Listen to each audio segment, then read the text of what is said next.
야, 오늘 뉴스 중에서 재밌었던 뉴스가 하나가 있었는데 안동 지역 유림인사 50여 명이 네. 이번 대선에서 민주당 이재명 후보를 지지하겠다고 밝혔는데 네. 유림이라는 게가 내가 유교를 계승한 사람들이 모여 있는 데잖아요. 그렇죠. 이런 분들이 보수적인 TK 안동에서 이재명 지지 선언을 했다? 어떻게 보셨습니까? 그거 제가 지금 처음 들었거든요. 네.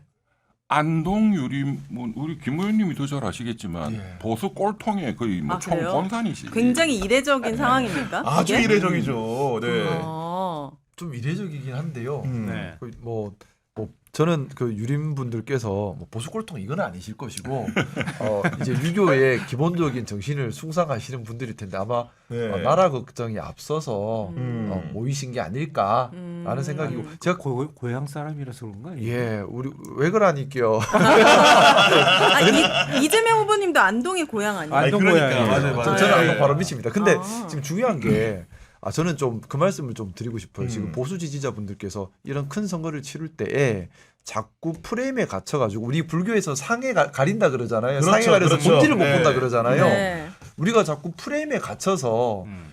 프레임이라는 게 여러 가지 더 씌운 것도 있을 것이고 또는 보수 진보 이렇게 진영 논리에 갇히는 것도 있는데 네. 저는 보수 진보가 진영 논리가 아니라 사실 기능 논리예요. 보수의 기능을 아느냐, 진보의 기능을 아느냐로 보는 거지 진영으로 알아보는 게 아니거든요. 네. 그러면 뭐가 지금 보수 지지자분들께서 투표권을 행사할 때 누가 보수의 기능을 하고 있느냐로 보셔야 되는 게 아닌가라는 생각을 말씀드리고 싶습니다. 그게 진짜 보수잖아요. 그렇죠. 네. 네. 그분들이 보셨을 때 김문수는 어떤 기능을 한다고 생각하고 계실까요?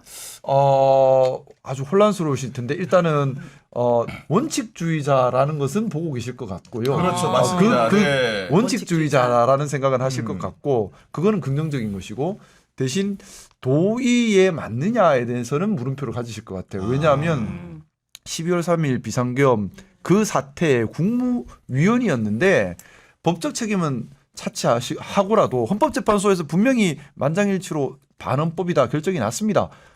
그런데 당시 국무위원이었던 자가 정치적 도의적으로 어떤 사과도 하지 않는다. 이거는 우리 유교 정신에 네. 맞지 않죠. 네. 도의를 중요하게 생각하는 정신에 맞지 않습니다. 네. 네, 알겠습니다. 그래서 저는 유림인사들이 그래서 어떤 경위로 이재명 후보를 지지하겠다고 밝혔는지 성명을 봤더니 이렇게 얘기합니다.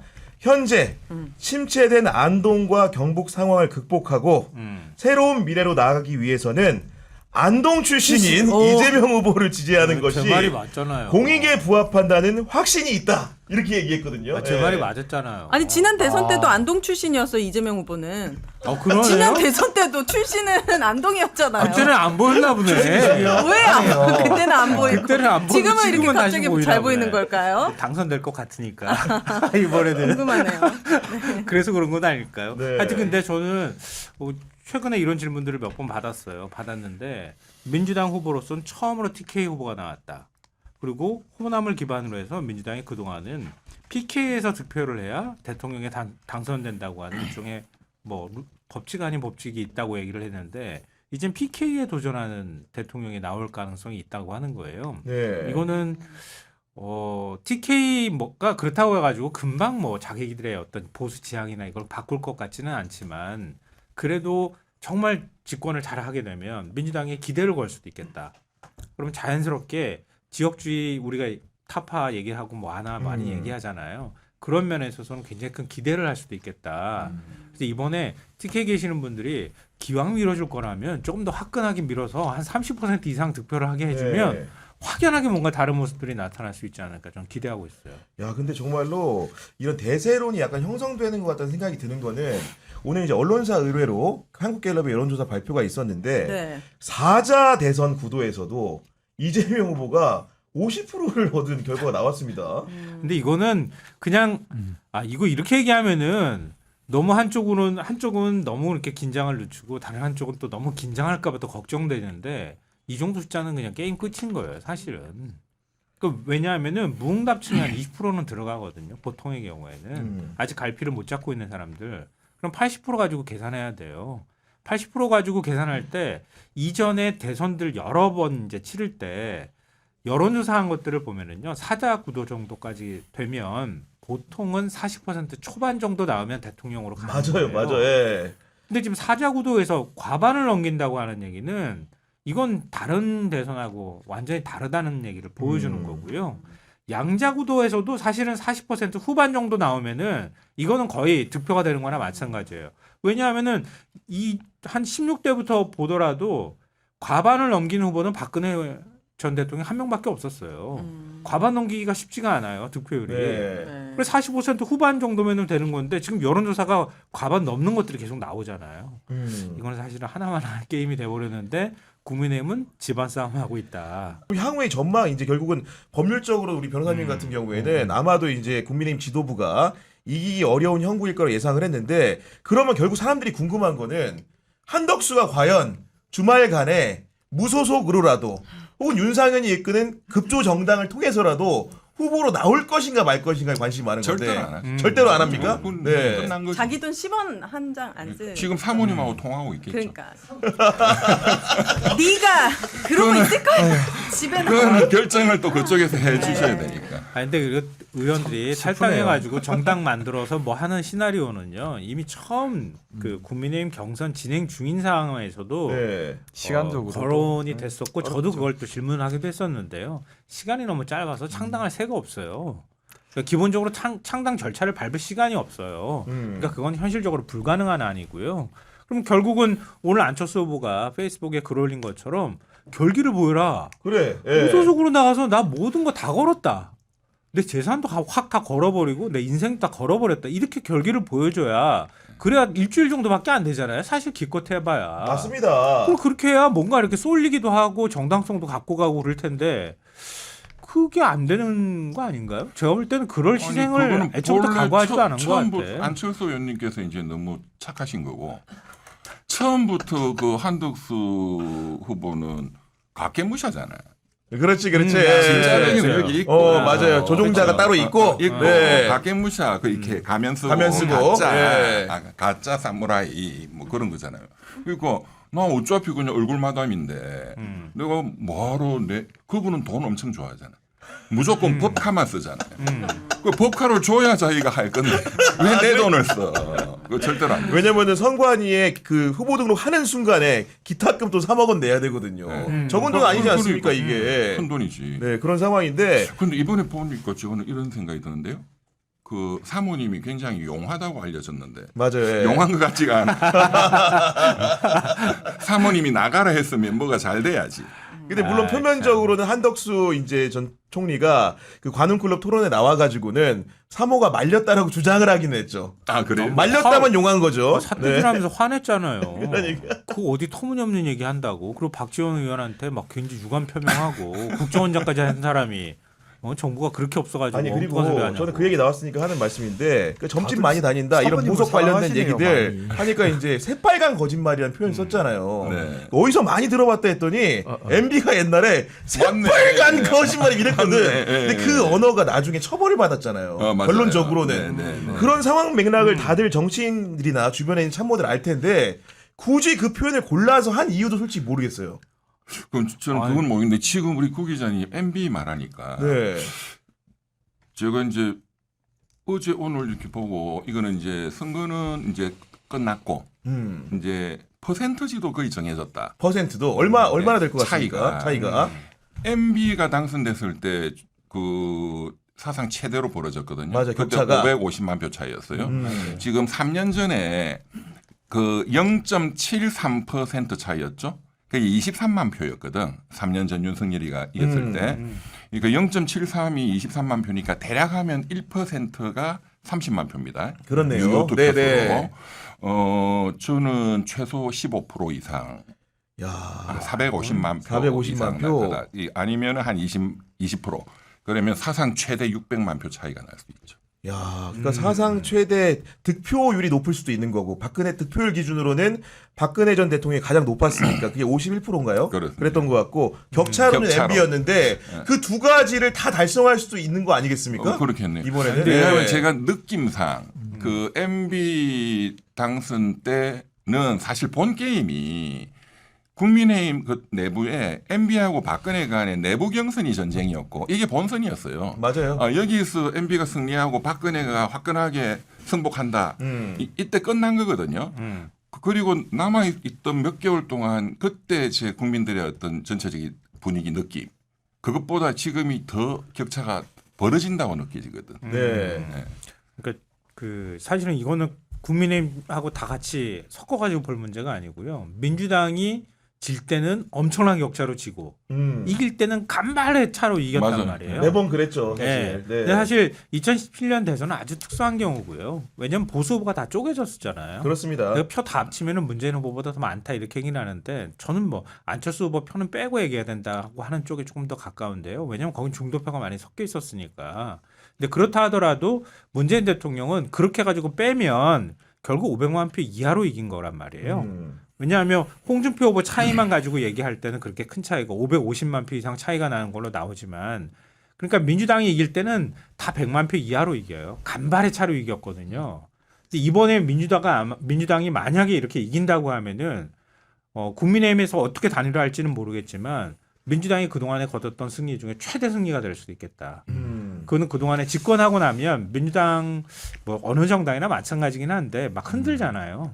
잘 못 흔드는 현상이 나타날 수도 있겠다. 그러니까 국민의힘이 어쩌면 대선 승리를 위해서 이렇게 하고 있다기보다는 최대한 가깝게 붙여가지고 흔들 수 있는 기반을 마련하는 게 또 그 기반을 누가 주도해서 마련하는가 이게 주 목적이라고도 저는 해석을 하고 있거든요. 그런 면에서 그게 시도가 제대로 안 먹힐 가능성이 있다는 거죠. 그러니까 국민들이 절대적 지지를 보내게 될 경우에는 그러니까 그런 대선 결과가 나올 수도 있겠죠. 근데 그렇게 격차가 해야죠. 많아지는 게 굉장히 저는 중요한 게 만약에 600만 표, 500만 표 차이 났다. 그러면 6월 3일부터 당장 해야 되는 게 검찰이거든요. 개혁의 문제. 네. 굉장히 빨리 해야 됩니다. 검찰은 또 보통 조직이 아니거든. 그다음에 일본의 국민들이 다 아셨다시피 법원을 손을 봐야 됩니다. 네. 네. 근데 그거를 이렇게 화끈하게 격차가 나고 그러니까 제 생각은 10월 첫째 주에 추석이 있더라고요. 아, 그 시험 전까지 그 확실하게. 전까지 검찰 법원 개혁을 발효를 시켜야 됩니다. 시행이 되도록. 네, 그리고 검사라는 직업이 없어졌구나. 뭐 공소관 이런 게 되겠죠. 공소청 만들어 가지고 예, 그거를 속도 있게 하기 위해서 이 격차가 중요하다고 보고 그다음에 경제가 다 완전히 망가졌거든요. 네. 이것도 그 한 몇 개월 사이에 기반을 잡아야 돼요. 이거는 시간이 많이 걸리는데 왜냐하면 2년 반 동안 박살낸 경제를 회복하려면 5년 내내 해도 맞아요. 쉽지가 않을 거예요. 네. 그렇지만 그 기반을 확실히 잡아야 돼.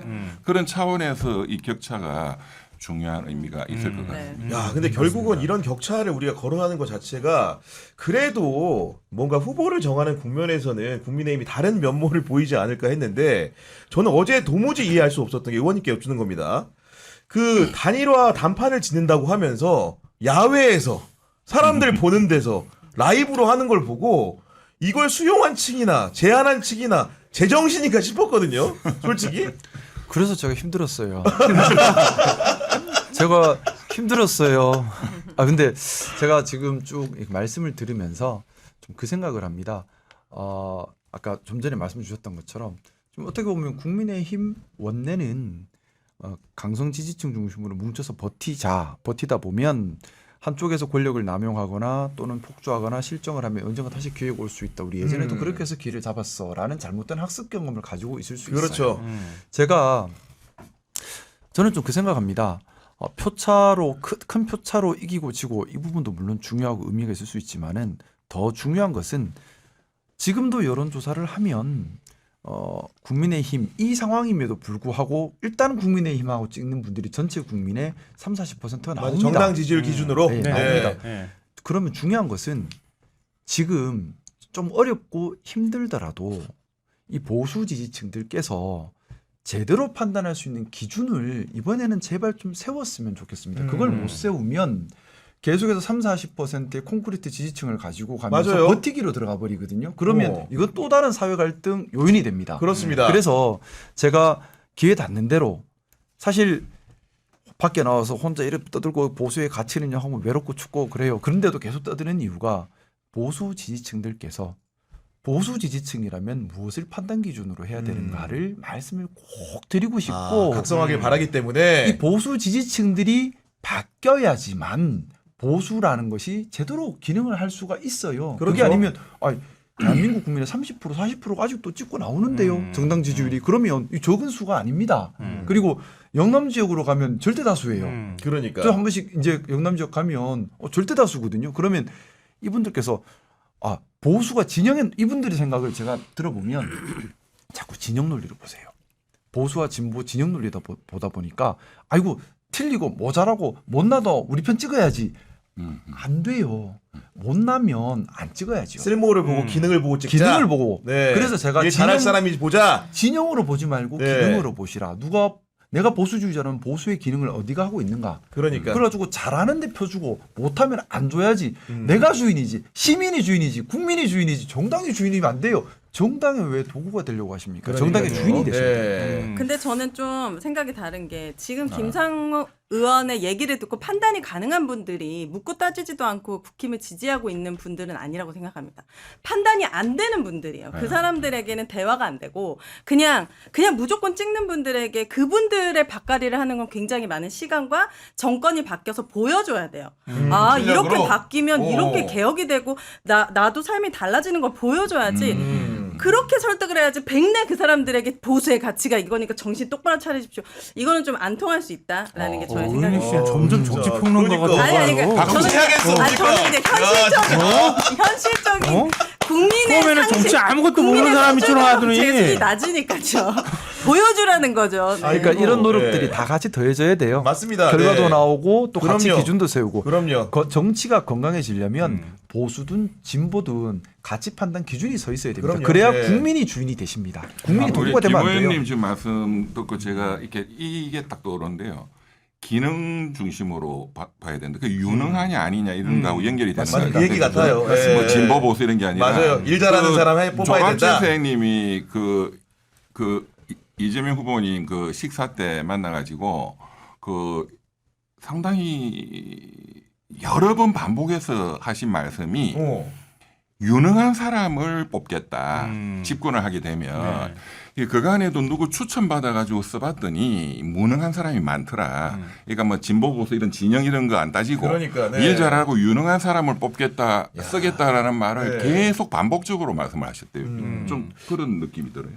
제가 지금 집중하고 있는 게 이 부분입니다. 뭐냐면 말씀 올렸던 것처럼 이번 대통령은 해야 될 역할이 역대 가장 강력하게 중요해요. 그럼요. 그래서 정말 일을 잘해야 되고 일할 의지가 있어야 되고 일할 능력이 있어야 됩니다. 국민은 3년 동안 무능하고 무지한 대통령한테 질려버렸어요. 정말 일 잘하는 제가 그래서 후보 될 사람들 다 만나보고 싶다는 것이고 그러니까요. 정말 국민들께서 일 잘하는 대통령, 일할 수 있는 대통령을 뽑아야 된다는 것이고 네. 제가 철저하게 신중하게 고민해서 제 검토하고 의견도 해서. 말씀을 드릴 겁니다. 그러니까요. 그래서 제가 드리는 말씀이 정말 신뢰가 있으려면 네. 그만큼 제가 책임감을 가지고 더 깊이 고민하고 더 말씀을 많이 듣고 말씀을 드려야 된다는 생각이고요. 네. 저는 정말 일을 할 수 있는 일 잘하는 대통령이 이번에 대통령이 되기를 간절히 바라는 우리 마음입니다.